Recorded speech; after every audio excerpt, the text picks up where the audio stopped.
Hey everybody, I hope you're all doing well. This is another how I would use this book in an RPG game. I just finished this book. I'm gonna butcher the title of it because it's got little doodly doos over the A's. I have no idea what those are supposed to mean. But I'm gonna enunciate it. Havamal? Havamal? It's probably Havamal. Havamal? Yeah, anyway, The Wanderers, Havamal. And it's translated by Jackson Crawford, and I guess this is a really famous Norse poem from before the 10th century. So quite ancient. I found this really interesting. This is the author. I found him through his YouTube channel, which it's really great if you're interested in this kind of thing. And as a role player, I imagine you probably are. So it's kind of funny because he is actually an American cowboy. I mean, he just really is. But does he ever know his stuff? He's really good at this. So this book's fascinating. It's got this poem in it. It's an old Norse poem, and some of the stuff that can be used in here is just great. I mean, if you're interested in making a language, or just if you're into being able to speak West, this is West Norse, I think they call it, or West. There's two versions of Norse anyway. There's Old and there's West and there's East, and this is the West. And anyway, he has a very extensive guide into how to read and not translate, but how to pronounce the names and stuff. So, like one interesting thing that I didn't know before is that in Old Norse, the accent is always on the first syllable of every word. So it must have been quite difficult to translate this into poetry. And then it's got its own iambic pentameter for poetry that I don't know how you would translate that into English. So he says in here he mostly just tries to translate the meaning or the feeling of the text. And I think he probably did a really good job. The impression I get is sort of like being a Viking, like this. I'll start here. This is basically a work from Odin. It's Odin's words in the poem, and he's explaining how to live and how to survive in the world and stuff like that. It's really good advice if you happen to be in a dive bar or a really rowdy roadhouse.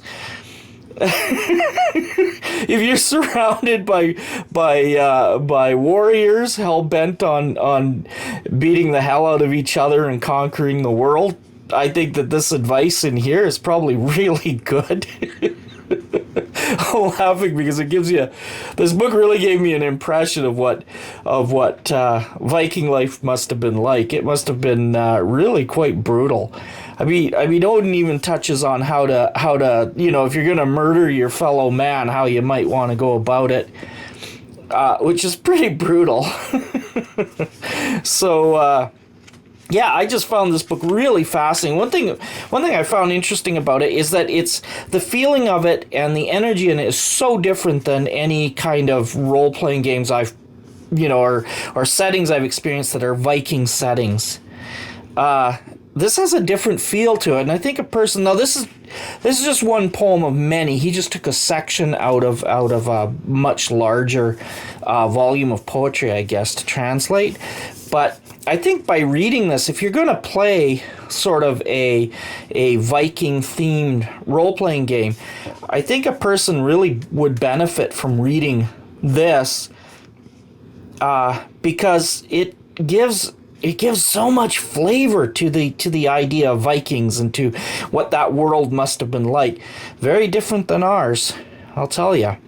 So here, I'll just go through and just show you some of the highlights, some of the things I thought were kind of interesting.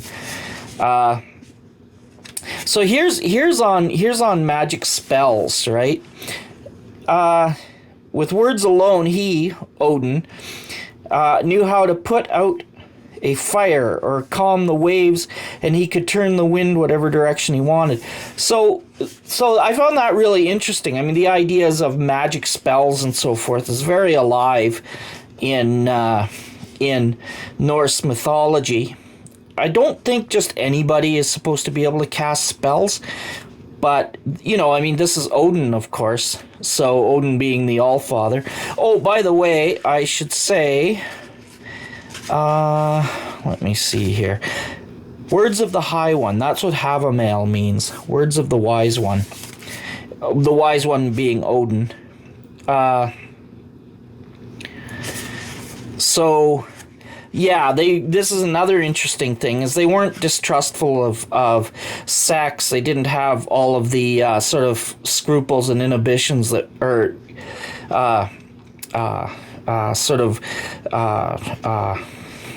ideas on it that Christians had. So I found that kind of interesting. Like, they were much more open to to things than, say, they would have been after Christianity. So here's another one. I thought this was really good. Even for modern day, this is pretty good. An ignorant man doesn't know how little he knows, no matter how much he talks. I mean, does that fit the world today or what? This is great. And this is actually full of great advice. I mean, I've got to say, it's full of bad advice too. I mean, they are Vikings, right? Okay, I like this one. Repay treachery with treachery. It almost reminds me of an eye for an eye, right? But repay treachery with treachery. Yeah, what could go wrong with that? Anyway, this is I just think if a person were to study this, really, I mean, you'd be able to enunciate the words. If anything, you can just get names of things out of here that are really fascinating. Yeah, this I like. I mean, picture yourself in a dive bar, right? In every hand hidden by a cloak, I expect to see a weapon. Yeah.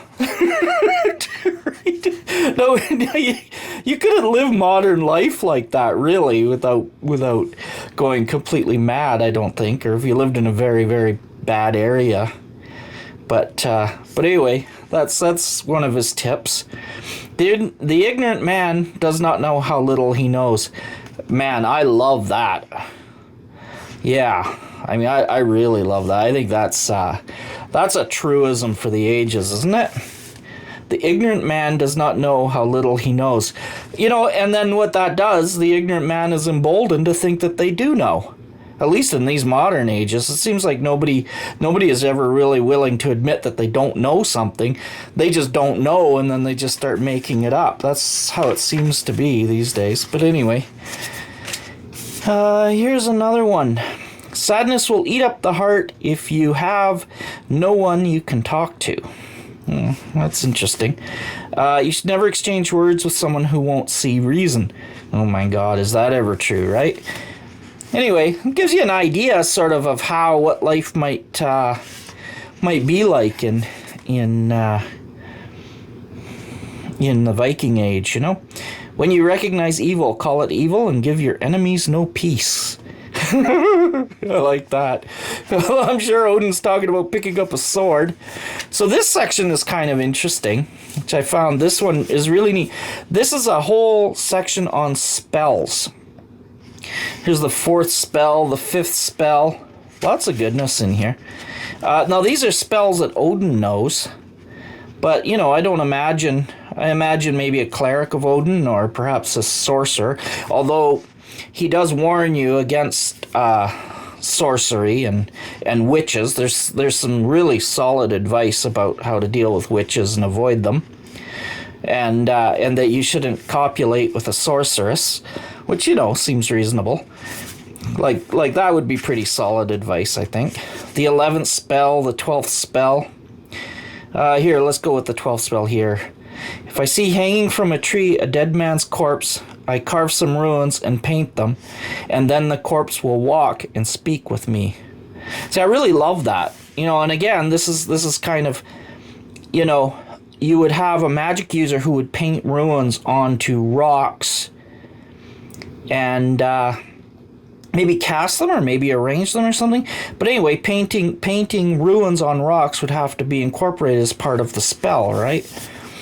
I just think that's really neat. Oh, dwarf name. Yeah, I have no idea how to enunciate that. Hopefully you can see it.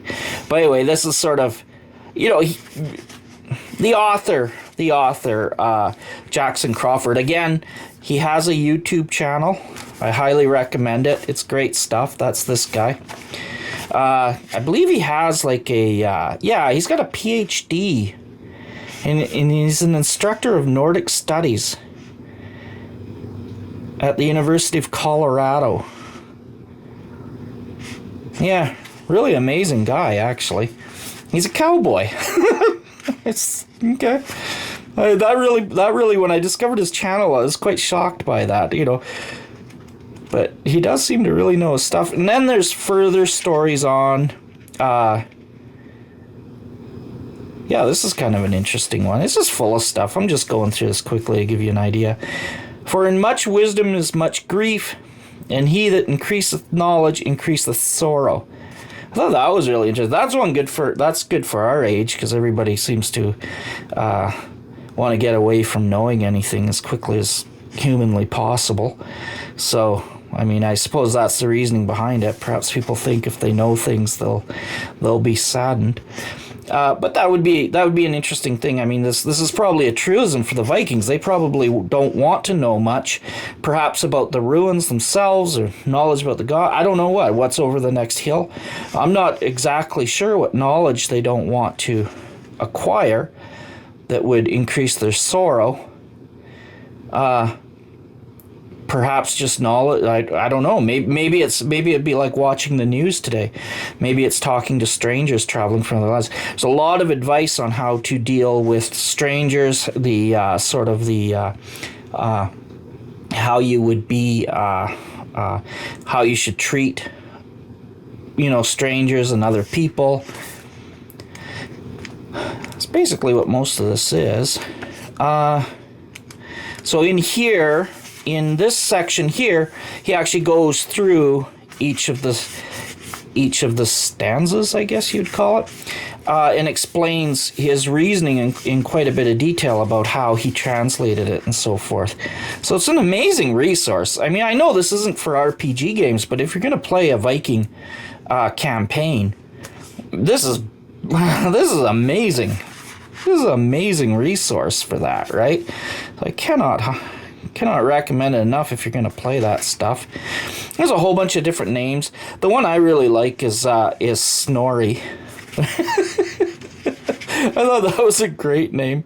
I mean, I can't enunciate these properly at all, but Gunhild. See, it would be Gunhild. I'm not sure how you would say Bragi. I love that name there, too. That's a great one. But again, the accent. So if you're going to enunciate their names, the accent's always on the first syllable. You'd have to read through there quite a bit to see how to spell it. All right, I have this one highlighted. Why do I have this one highlighted? Oh, yeah, this one's amazing. So this is a great little story in the back here. I'm about to do a spoiler, so if you want to read this book, you might not want to listen to this part. But anyway, they throw a chip. So he calls it a chip or a spoon. Who knows what it is? I think that's been lost to antiquity. But anyway, and then throwing this divination somehow alerts them to the fact that Odin wants a sacrifice. And so they basically randomly decide who they're going to sacrifice, which I found absolutely fascinating. And I mean, human sacrifice? I didn't even realize the Vikings really did that. So that was interesting. And that'd be an interesting thing to include in a campaign world. So, especially if you're going to play a Viking, right? You might as well do it right. And then the people, because of who they select, I won't give it away too much. Odin, he wants a sacrifice. He's serious about it, so he actually goes through a lot of work to try and get a sacrifice, which I find absolutely fascinating. Right, and the other thing that's kind of interesting is sort of like how the Druids, their god lived in a forest and very real and you know and wandered around in the forest somewhere and you know like that. You get the impression with this too that Odin isn't some kind of mystical figure sitting up on a mountain somewhere. Although he's in Valhalla, but you get the idea. Valhalla is almost like next door. Like you could walk there. Odin's very in your face as a real sort of person. There isn't this piety associated with them. I suppose you'd say piety. The idea that they're very difficult to the gods somehow are very difficult to interact with and so forth. It's almost like they're just right there. So I'm not sure exactly where Valhalla is supposed to be. It's the end of a rainbow, I think, or something, or perhaps it's like the Mount Olympus, on top of Mount Olympus. I mean, the gods were very accessible that way too. So again, Thor and Odin and all of them seem to be quite accessible, quite close to the earthly realm. Anyway, yeah, I just thought if you're gonna run a sort of a Viking themed role-playing game, I would highly recommend this book, and I would highly recommend his YouTube channel.